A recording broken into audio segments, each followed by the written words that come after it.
हमें इन्होंने कैलकुलेशनों में डाला हुआ है कि जी हम अगले तीनों मैच जीत जाए, अफगानिस्तान श्रीलंका को हरा दे और श्रीलंका जो है वो न्यूजीलैंड को हरा दे, तो इस तरह से कुछ हो जाए, ये हो जाए, वो हो जाए। या साफ बात है कि पाकिस्तान का जो पुअर शो है, ये पुअर परफॉर्मेंस है इस वर्ल्ड कप में, वो ये है कि जब ये लोग इन्होंने इंडिया जब लैंड हुए हैं, हैदराबाद जब लैंड हुए हैं, उन्होंने कहा वही पुरानी क्रिकेट होगी, विकेटें जो होंगी बैटिंग वाली होंगी, हम इसमें चलो करेंगे। इन्होंने कभी भी ये नहीं सोचा था कि हम 300 करेंगे। इनका वही जहन में था कि हम 250 रन करके, 250 करके, 270 करके, 230 करके हम स्पिन से मार देंगे इनको। हमारे पास शताब खान है जो कि आउट ऑफ फॉर्म है, और इब्रार को हम खिलाएंगे नहीं, नवाज जो है वो इनको ले डूबेगा, शाइनी जो है वो इनको ले डूबेगा। तो इनको ये नहीं पता था कि यहाँ आपके प्यो आए हुए हैं और ओल्ड क्रिकेट का माइंडसेट लेके आप यहाँ आए हुए थे, क्योंकि आपकी जो प्लेयर्स है उनका जो कैलिबर है वो एटीज की क्रिकेट है कि 25 ओवर में आपका 100 होता है और 3 आउट होते हैं, उसके बाद कोलैप्स हो जाते हैं आपकी टीम, 225 230 बहुत भी। आप अंदाजा लगाओ इस चीज का कि 270 जो आपने अभी किया है अगेंस्ट साउथ अफ्रीका, उसमें आप देखें कि 135 पे पाकिस्तान के 5 आउट हो गए थे, यानी मरते मरते संभलते संभलते आपने फिर भी 270 कर दिया।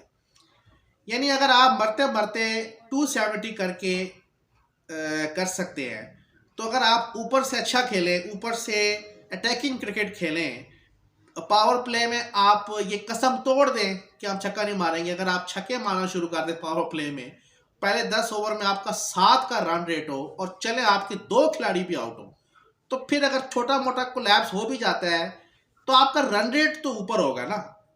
यानी आप 135 करके 270 अगर आप कर सकते हैं, तो आप अच्छे स्टार्ट से उस 270 को 350 में या 330 300 से ऊपर क्यों नहीं जा सकते? क्यों? क्योंकि आप डॉट बॉल्स बहुत ज्यादा खेलते हैं अर्ली ऑन, जहां पावर प्ले में आप इतनी डॉट बॉल्स खेल जाते हैं कि सारा का सारा प्रेशर आप अपने ऊपर खुद ले आते हैं, जिसकी वजह से अगर आपके 2-3 खिलाड़ी जब ऊपर नीचे आउट होते हैं तो वो संभल इसलिए नहीं पाते क्योंकि रन रेट आपका कम होता है। जब आपका रन रेट ज्यादा होता है तो 2-3 विकेट्स अगर आपने कोलैप्स कर भी लिया है, तो रन रेट इतना होता है कि आप थोड़ा सा टाइम अगर ले भी लें सेट होने के लिए तो उसका पता नहीं चलता, वो गुजर जाता है, क्योंकि रन रेट आपका हाई होता है, विकेट्स 3 गिरी होती हैं, तो आप थोड़ा सा 2-3 ओवर संभल के खेलते हैं, फिर एक छक्का एक बाउंड्री आपको मिलती है, आपके पास मोमेंटम वापस आ जाता है और आप 300 इजीली, यानी इस उसमें आप इजीली 300 कर सकते हैं। तो ये माइंडसेट जो है वो आप, क्योंकि आपने शुरू से एक माइंडसेट बनाया हुआ है कि बाबर आजम 50 करेगा, रिजवान ने 50 करने, और फिर हमने शुरू में एहतियात से खेलना है, विकेटें बचानी है, और हमने आखिर में फिर जो है वो टीमों ने आखिर में रन्स करना शुरू किए हैं। ये मानता हूँ कि लास्ट 10 ओवर्स में भी हम देखा है कि टीमें जब गई हैं, आज का मैच आप देख लें कि 388 रन किए हैं और उनको चैलेंज भी किया है न्यूजीलैंड ने। यानी आप देखें कि दूसरी टीम का माइंड सेट देखें खेलने का। अब जो एक चीज बनी हुई है वो 30 ओवर में 200 पक्का है कि 30 ओवर में 200 टीमें कर लेती हैं, और फिर टीमें 350 380। अब जो क्रिकेट आपको डेक्स जो अब क्रिकेट जा रही है वो 400 की तरफ जा रही है।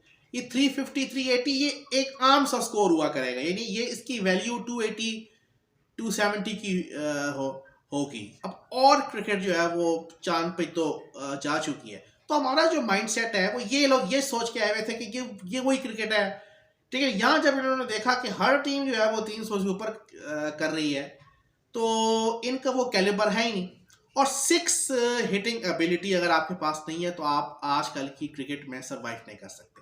ये तो पाकिस्तान की कुछ खामियां जो मैंने बताई कि इस माइंडसेट से ये लोग ये वर्ल्ड कप खेले हैं, और ये अटैकिंग स्ट्रेटजी आपके पास नहीं है, ना आपकी डोमेस्टिक में है, ना आपकी किसी भी लेवल पे आप देख लें तो ये अटैकिंग स्ट्रेटजी आप नहीं अपनाते, क्योंकि आपके खून में ही नहीं है। ये चीज़ें हमारे बैट्समैनों के खून में, हमारे बैट्समैन 25 ओवर में 100 रन करते, वो कंफर्टेबल महसूस करते हैं पहले 30 ओवर में आराम से खेलना, और वो ये इस चीज़ को नहीं मानते कि क्रिकेट अब आगे जा चुकी है। यानी मॉडर्न दौर हो चुका है, मॉडर्न हो चुकी है क्रिकेट, वो उस पर फिट नहीं हो पा रहे, फिट नहीं हो पा रहे हैं मॉडर्निज्म में। वो वही पुराना टच लेके आ रहे हैं, वो उसी में ही खुश रहते हैं। वो कहते हैं कि हम सोए हुए हैं, हमें मत छेड़ो, हमें इस हमारा ये कंफर्ट जोन है। तो पाकिस्तान को अगर अपनी क्रिकेट अच्छी करनी है तो पाकिस्तान को अपने कंफर्ट जोन से निकलना होगा। जो कंफर्ट जोन उन्होंने बनाया है विकेट बचाने वाला और डिफेंसिव माइंडसेट वाला, डॉट बॉल्स वाला, कि जब प्रेशर आए तो डॉट बॉल खेलना शुरू कर दो, ओवर्स ओवर्स किस तरीके से विकेट्स बचाओ, ये चीज चेंज हो चुकी है। आप जो प्रेशर से निकलने के लिए आपको बाउंड्री चाहिए। अगर आप बाउंड्रीज नहीं मार सकते, रेगुलर इंटरवल्स में आप फेंस नहीं क्लियर कर सकते, तो आप मजीद प्रेशर में जा। आप पहले जो क्रिकेट होती थी उसमें प्रेशर से निकलने के लिए आप डॉट बॉल्स खेलते थे और विकेट्स बचाते थे और पार्टनरशिप बिल्ड करते थे।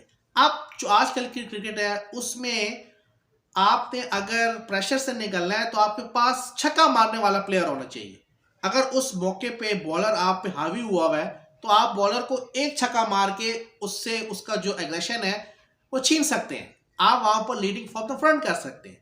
ये चीज हमें समझनी पड़ेगी, खास तौर पे हमारे पांचवा बैट्समैन, छठा बैट्समैन। ऑलराउंडर्स आपके पास है ही नहीं, जबरदस्ती आपने ऑलराउंडर्स बनाए हुए कि ये हमारे ऑलराउंडर्स है।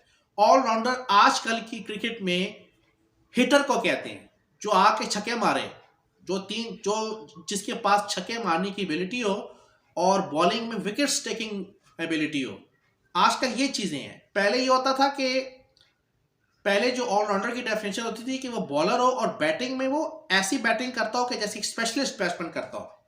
जैसे जी एक नंबर 3 का प्लेयर जो है वो आ गया, या एक टेक्निकली करेक्ट खेलता हो, यानी उसको बैटिंग आती हो, टेक्निकली वो बैटिंग कर सकता हो, विकेट पे खड़ा रहता हो। ये पहले ऑलराउंडर का कॉन्सेप्ट होता था कि वो एक रेगुलर बैट्समैन की तरह लगे। अब जो ऑलराउंडर का कॉन्सेप्ट है वो ये कि वो रेगुलर बैट्समैन की तरह ना लगे, वो गेम चेंजर लगे, वो इम्पैक्ट वाला प्लेयर हो, वो इम्पैक्ट आके क्रिएट करे। अब जो बैट्समैन है वो आके अपना इम्पैक्ट जो है वो क्रिएट करते हैं। वो जमाने चले गए कि जब आप जो है वो जी टुक टुक टुक टुक टुक टुक टुक। अब इम्पैक्ट प्लेयर आपको चाहिए, तो आपको ढूंढने पड़ेंगे कि 50 ओवर्स में आपके पास कौन से इम्पैक्ट प्लेयर्स हैं जो अगले वर्ल्ड कप में और अगले मैचों में आपके लिए कुछ कर सकते हैं, अगर आपकी टीम बनानी है गलती से। तो आज ही एक खबर आई है कि इंजमामुल हक कारोबार करते हुए पकड़े गए हैं। और वो कारोबार ये है कि प्लेयर्स जो सिलेक्शन होती है, जो प्लेयर्स हैं रिजवान, शाहीन, इनके एजेंट्स होते हैं, और एजेंट्स जो होते हैं वो इनके सोशल मीडिया अकाउंट्स को भी देखते हैं, इनकी एडवर्टाइजमेंट को भी देखते हैं। तो वो जो कंपनी वाले हैं उसमें जो शेयर है, जो शेयर होल्डर है वो इंजमामुल हक है।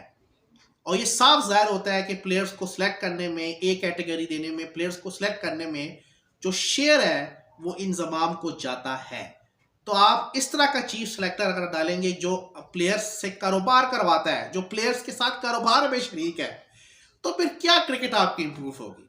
अगर वो पैसों के चक्कर में, उसको पैसा मिल रहा है किसी को सिलेक्ट करने में, अगर वो किसी एक प्लेयर को सिलेक्ट करता है और वो ऐड में आता है, उसका रेवेन्यू जो है वो इंजमामुल हक को जो है वो जाता है। और अब आईसीसी का रेवेन्यू प्लेयर्स को भी मिलना शुरू हो गया है। ये भी इंजमाम ने कहा है बाबर आजम को कि हम तुम्हें देंगे शेयर, घबराने की जरूरत नहीं है, मुझे कारोबार करने दो, मैं कारोबार करने आया हूं यहाँ पर। तो ये साफ जाहिर है कि अगर आपका चीफ सेलेक्टर कारोबार करने आएगा तो क्या सिलेक्शन होगी यार, क्या टीम बनेगी? दोस्ती यारियों पे टीम पहले बन चुकी है, आपका सिलेक्टर भी दोस्ती, जब आपका कप्तान भी ग्राउंड में दोस्ती यारियां करेगा और सिलेक्टर भी अपना कारोबार यहाँ पर रोशन करेगा और पैसों के चक्कर में टीम बनाएगा, प्लेयर्स को सिलेक्ट करेगा, तो कौन सा आपकी क्रिकेट इंप्रूव होगी? ये क्रिकेट इंप्रूव होगी? बेवकूफ हो तुम लोग। हमें रन रेटों पे फंसाया हुआ है, रन रेटों पे फंसाया हुआ है, कैलकुलेशनों में हमें फंसाया हुआ है। फंस जाए ये नेशन, ये फुदू नेशन है, ये कैलकुलेशन करती रहे सुबह शाम, ऑफिस में, मस्जिद में, ये इसको हरा दे, ये इसको हरा दे, ये इसको हरा दे। खुद पैसे कमाई जाओ, खुद 40 लाख रुपए पर महीने कमाई जाओ, पैसा कमाई जाओ। आवाम फुद्दू लगी हुई है, आवाम बैठी हुई है आराम से, जो इनके लिए दुआएं कर रही है, दरूद शरीफ पढ़ रही है, मस्जिदों में ऐलान हो रहे हैं कि टीमों को जो है वो जी बड़ी मोटिवेशन की ज़रूरत है। ये मोटिवेशन है जो आप प्लेयर्स को दे रहे हैं। ये अफसोस होता है बाबर आजम को वहाँ मैच हारने के लिए। बाबर आजम वहाँ पर रोया है जी, अफगानिस्तान वाला मैच था, वहाँ पर रोया है बाबर आजम। इनको तकलीफ होती है पाकिस्तान जो है वो मैच हारता है तो इनको मूड बन गया है, बाबर आजम रो रहा है, हारिस रऊफ रो रहा है, रिजवान रो रहा है। कोई नहीं रोते। वहाँ जाके मजीद ये देखते हैं कि और कैसे पैसे कमाए जाएं, और कौन सा ऐड है। लेवल है भाई, लेवल है। एक बैठा हुआ है जी, लेवल है, एक बर्गर खा रहा है, एक उधर बता रहा है कि जी बिजली से छुटकारा कैसे हासिल होगा। एड्स पे एड्स, पैसे पे पैसे कमाए जा रहे हैं। हम बैठे यहाँ पर कैलकुलेशंस कर रहे हैं कि ये इससे हार गया तो वो फलां, ये हार गया फलां, ये हार गया। और आपका जो चेयरमैन है वो सियासतदान, वो जरदारी का फेवरेट बंदा है। जरदारी जुए लगाने में एक्सपर्ट। जब आपका जो चेयरमैन होगा वो सियासतदान या सियासत भर्ती होगी, सियासी भर्ती होगी, वो पॉलिटिक्स के चक्कर में एक सीट संभाल लेगा, वो पीसीबी के हालात देखेगा या जरदारी को खुश करेगा, या उस वक्त जो प्राइम मिनिस्टर होगा उसको खुश करेगा। वो प्राइम मिनिस्टर अगर फ़ोन कर दे कि फ़हीम अशरफ को खिलाओ, तो उसकी इतनी ज़रूरत है कि वो फ़हीम अशरफ को नहीं खिलाएगा, वो फ़हीम अशरफ को खिलाएगा, क्योंकि वो सियासी भर्ती है।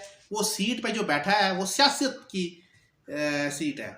उसको क्या तकलीफ है कि वो डोमेस्टिक के हालात ठीक करे। एसी के कमरे में बैठा हुआ है, फ़ोन आ रहे हैं जरदारी के, ऑटोमेटिक सिलेक्शन हो रही है, ट्रायल्स ऑटोमेटिक जो है वो सिलेक्शन हो रही है सबकी। क्या तकलीफ है किसी को कि वो पाकिस्तान में क्रिकेट को अच्छा करे, हार्ड हिटर्स बैट्समैन लेके आए, ऑलराउंडर्स की तरफ देखे, कौन चाइना मैन बॉलर है, कौन हमें ओपनिंग में अच्छे बैट्समैन मिल सकते हैं जो पावर प्ले में छक्के मार सकें।